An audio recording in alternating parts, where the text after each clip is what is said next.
meh, meh.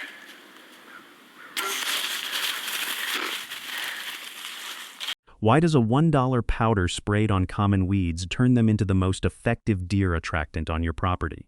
Most hunters spend their time trying to kill the weeds around their stands or ignoring them entirely while spending $20 to $30 on commercial attractants to bring deer to the same area. I did the same thing for years.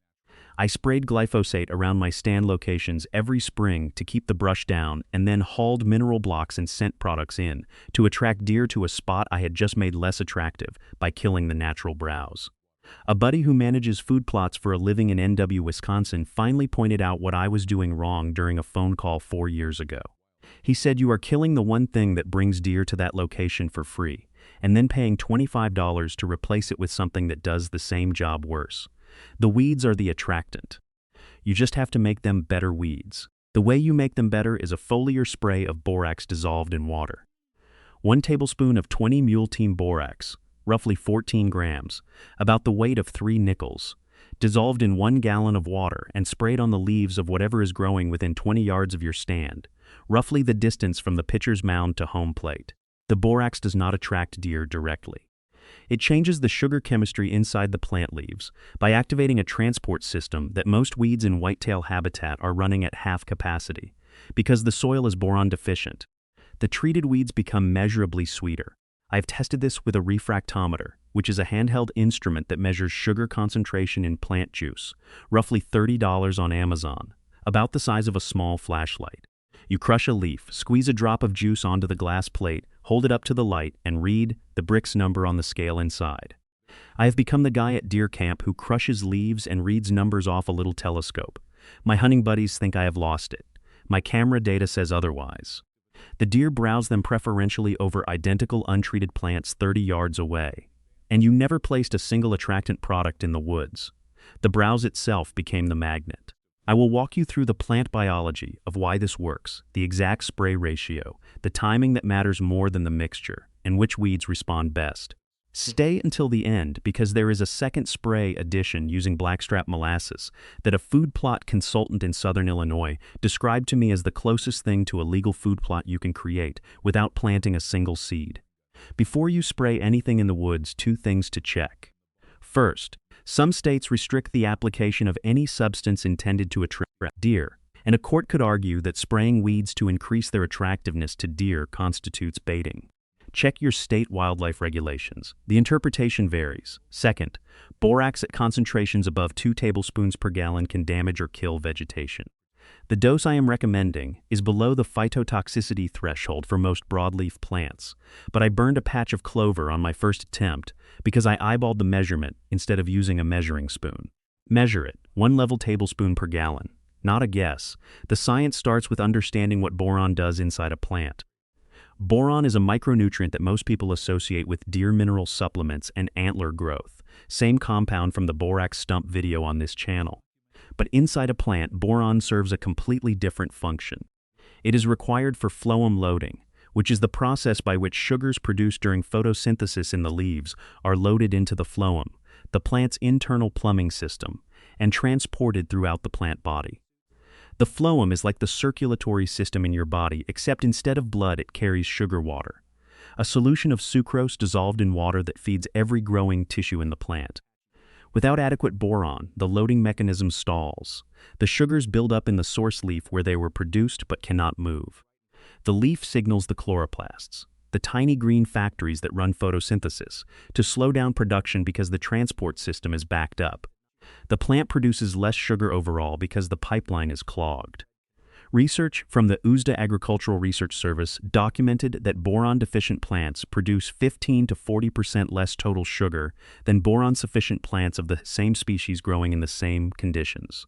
The deficiency does not kill the plant in most cases, it just runs it at reduced capacity, and here is where it connects to deer.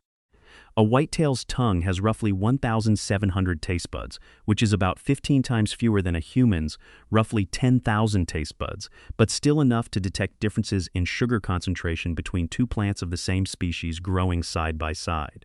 Deer preferentially browse sweeter plants. This is documented. A study from the University of Tennessee's Department of Forestry and Wildlife measured browse selectivity in captive deer, offered paired samples of the same plant species at different sugar concentrations measured in Brix, which is the standard unit for sugar content in plant tissue, where 1 Brix equals 1 gram of sugar per 100 grams of plant juice. Deer consistently selected the higher Brix sample in over 80% of paired trials. They can taste the difference. They prefer the sweeter option the same way you would choose a ripe peach over an unripe one if both were sitting on the counter. You have probably noticed this without understanding why. Certain patches of browse on your property get hammered every year, while identical-looking patches 50 yards away barely get touched. You blamed deer trails and travel patterns. Some of that is true.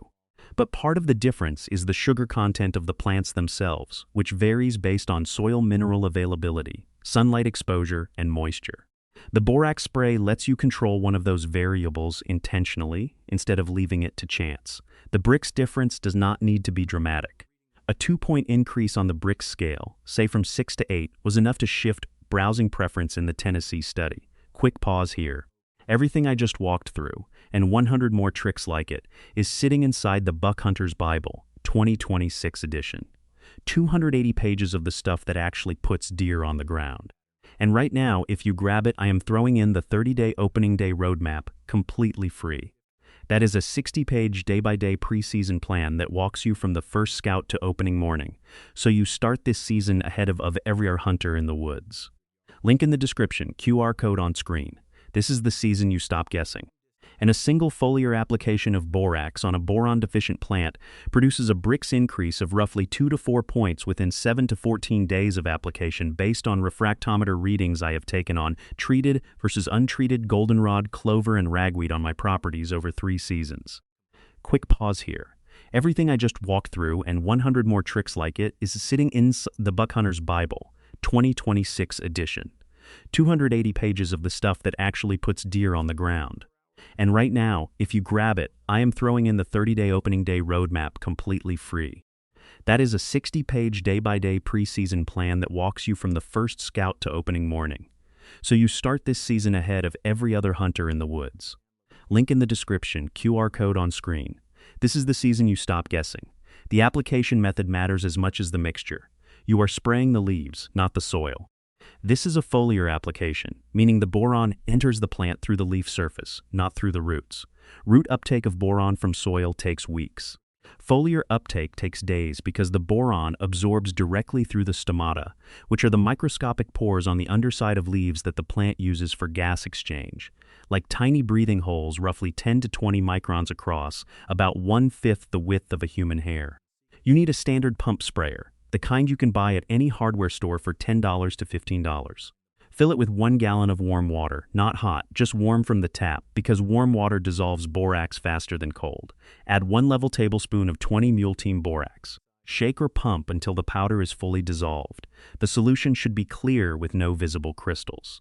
Spray the leaves of whatever broadleaf weeds and browse plants are growing within the area you want deer to focus their feeding.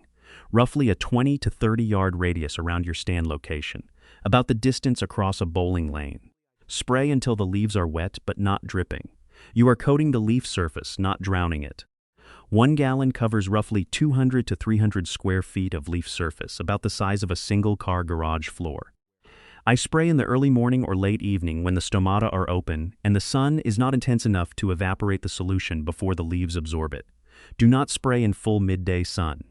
The water evaporates too fast and leaves borax crystals on the leaf surface that can burn the tissue. I learned this the hard way on a stand location in western Maryland where I sprayed at noon in August because I was in a hurry. The clover around the stump turned brown within 5 days. The borax concentrated on the leaf surface instead of absorbing through the stomata, and the high concentration killed the tissue. Same product, same dose, wrong timing. The result was the opposite of what I intended. I killed the browse instead of enhancing it. Evening spray, morning spray, never midday. The timing of when you spray relative to the hunting season determines how much benefit you get. The Brix increase peaks roughly 10 to 14 days after application and holds for approximately 3 to 4 weeks before the effect fades as new untreated growth dilutes the boron concentration in the plant. For archery season, spray 2 weeks before your first planned sit. For gun season, spray 10 days before the opener. The deer will find the treated browse on their own through normal browsing patterns. You do not need to place any scent or mineral at the site. The browse itself is the attractant. The deer eat it because it tastes better than the identical plant 30 yards away that did not get sprayed. A Moultrie cellular camera I placed on a treated patch of goldenrod and ragweed along a logging road edge on a lease in the southern Illinois Shawnee National Forest showed a clear pattern shift within 12 days of spraying. Deer that had been browsing evenly across a 100-yard stretch of roadside brush concentrated their feeding in the treated 30-yard section. Camera visits in the treated zone went from roughly 4 per week to 11 per week. The untreated sections on either side dropped from 4 per week to 2 per week. The deer were not just visiting the treated area more. They were abandoning the untreated areas in favor of the treated one. The spray redirected their browsing pattern within 2 weeks. I want to hedge that data because it is one test on one property, and the Shawnee soil is known to be boron deficient, based on soils from the University of Illinois Extension, which may have amplified the response compared to what you would see on boron-sufficient soil. Run your own camera. 3 weeks. Let the photos tell the story. A land manager I trade data with in Western Maryland, a guy who manages 4 properties totaling about 100 acres in the Appalachian Ridge and Valley terrain west of Hagerstown, tested the borax spray on natural browse along 6 established trail camera transects last August. He measured bricks before and after spraying and documented camera activity for 4 weeks. 5 of the 6 transects showed a measurable increase in camera activity at the treated sections, averaging roughly 60% more photos at treated browse compared to untreated control sections on the same transects. The 6th transect showed no difference, and his soil test on that section came back at 1.4 ppm boron, right at the sufficiency threshold. The other 5 tested between 4 and 0.8 ppm. The data lined up with what the soil chemistry predicted. Deficient soil responded. Sufficient soil did not. A hunting buddy who runs a small outfitting operation in North FL Panhandle country, sandy coastal plain with wiregrass and palmetto understory, tried the borax spray on natural browse around 3 of his client stands last September. His soil is extremely boron deficient, below 0.3 parts per million based on his extension soil test. He reported that the browse response was, his words, dramatic. Deer were stripping the treated browse to bare stems within 10 days of application, while identical untreated plants 40 yards away, roughly the distance across a high school basketball court, were barely touched. He refractometer tested the treated and untreated ragweed and measured a 3.8 bricks difference, from 5.2 untreated to 9 treated. That is a meaningful gap. For context, the difference between a supermarket tomato and a vine ripened garden tomato is roughly 2 to 3 bricks points. The deer were choosing the equivalent of the garden tomato every single time. Look, I am going to be straight with you. Everything I am walking through in this video is just a small piece of what is inside the Buck Hunter's Bible, 2026 edition, 280 pages, 101 field-tested tricks, and right now you also get the 30-day opening day roadmap free with it, a 60-page day-by-day plan that gets you ready before the season even starts. I do not know how long that bonus stays in the deal. But if you have been watching these videos and thinking this could be my season, that is the move. Link in the description below, QR code on screen. Make this the year. My Drake jacket smelled like borax water for a week after I sprayed because I was not wearing gloves and wiped my hands on my coat like a rookie. My wife asked me why I smelled like laundry detergent, and then asked me why I was spraying laundry detergent in the woods. I told her it was an agricultural micronutrient foliar application. She said those are too many words for something you are doing in the dark with a pump sprayer. She was not wrong. But the Moultrie camera 20 yards from that treated goldenrod patch in the Shawnee showed 11 visits per week from deer that had been averaging 4 visits per week at the same location before the spray. Same trail, same deer, same time of year, 3 times more visits from making the weeds taste better, not from placing anything new in the environment, just from improving what was already there. That distinction matters because in states where baiting is restricted, spraying a micronutrient on existing vegetation is not placing an attractant in the woods. You are fertilizing plants. The deer's response to the sweeter plants is their decision, not your placement. I am not a lawyer, and I am not telling you this is legal in your state. I'm telling you the mechanism is different from placing a mineral block or a scent wick, and the regulatory interpretation may differ as well. Check with your state wildlife agency before assuming anything. Look, I am going to be straight with you. Everything I am walking through in this video is just a small piece of what is inside the Buck Hunter's Bible 2026 edition. 280 pages, 101 field-tested tricks. And right now, you also get the 30-day opening day roadmap free with it. A 60-page day-by-day plan that gets you ready before the season even starts. I do not know how long that bonus stays in the deal. But if you have been watching these videos and thinking this could be my season, that is the move. Link in the description below, QR code on screen, make this the year. The condition where this does not work is on properties where the soil boron is already sufficient, typically above 1.5 parts per million. If the plants are not boron deficient, adding more boron does not increase sugar production because the phloem transport system is already running at capacity. You cannot make a fully functioning pipeline move faster by adding more pressure. You can only unclog a backed up one. The spray works because it fixes a deficiency. If there is no deficiency to fix, the spray does nothing. Same principle from the borax stump video. Most whitetail habitat east of the Mississippi tests below 1.0 ppm for boron based on USDA soil survey data, which means the overwhelming majority of properties will respond. But if you hunt on irrigated land, volcanic soil, or formerly agricultural ground that received years of boron-containing fertilizer, test your soil first. A $15 soil test from your county extension office will tell you. Also, this technique does not work on grasses. Boron's role in sugar transport is specific to dicotyledonous plants, which are broadleaf plants like clover, goldenrod, ragweed, honeysuckle, greenbrier, and most of the forbs and browse species that deer prefer. Grasses are monocots and use a different sugar transport mechanism that is less boron dependent. If the area around your stand is mostly grass with few broadleaf weeds, the spray will have minimal effect. You need broadleaf browse to spray. If there is none, this is not the technique for that location. The Blackstrap Molasses edition I promised at the beginning takes this concept from a good browse enhancement to something that a food plot consultant in southern Illinois called the closest thing to a legal food plot without planting a seed. Add 2 tablespoons of Blackstrap Molasses to the same 1-gallon borax spray before application. Blackstrap Molasses contains roughly 55% sugars, primarily sucrose and glucose, plus significant concentrations of calcium, potassium, iron, and magnesium. When sprayed on leaf surfaces, the molasses sugars coat the exterior of the leaves and create an immediate scent and taste signal that draws deer to the treated area within 24 to 48 hours, instead of the 10 to 14 days the borax alone requires to increase internal plant sugars. The molasses is the short-term pull, the borax is the long-term engine. The molasses brings them in within days.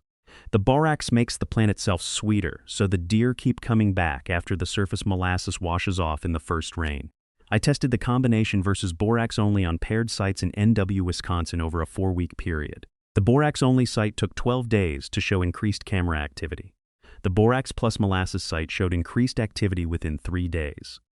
By week 4, both sites were producing roughly equal camera numbers because the borax had kicked in and the internal plant sugar was driving the response regardless of whether the surface molasses was still present. The molasses is the ignition, the borax is the fuel. Together they give you immediate response and sustained attraction from a single application that costs roughly 85 cents for the borax and 15 cents for the molasses. $1 total. For comparison, a single 5-pound bag of commercial food plot attractant spray costs $18 to $25, covers roughly the same area, lasts about the same duration, and contains ingredients that are 60 to 80% filler by weight based on the labels I have read. The borax solution is 100% active ingredient dissolved in water. No filler, no coloring, no artificial flavoring, no picture of a buck on the bottle. Same principle from the 10 brands investigation video. Read the label, count the active ingredient, skip the marketing. My Elite Archery Omnia hanging on my hawk stand 22 yards from the treated browse in NW, Wisconsin, put a 130 class 8-point on the ground on October 14th. The buck was browsing treated goldenrod at the edge of a beaver meadow, standing broadside at 22 yards with his head down, chewing.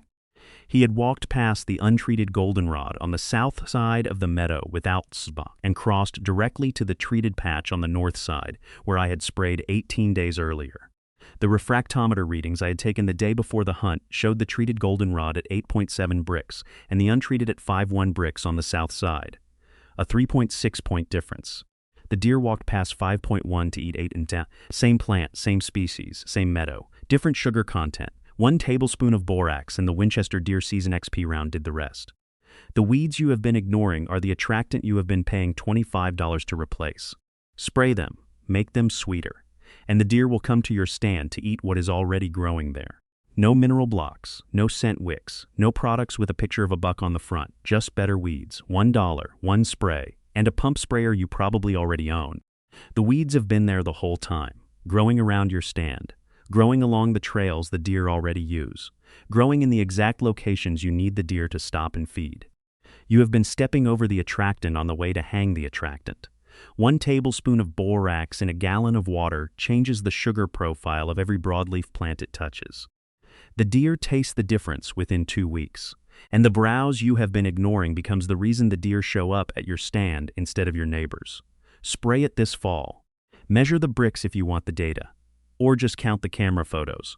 Either way, the weeds will tell you what the commercial products never did.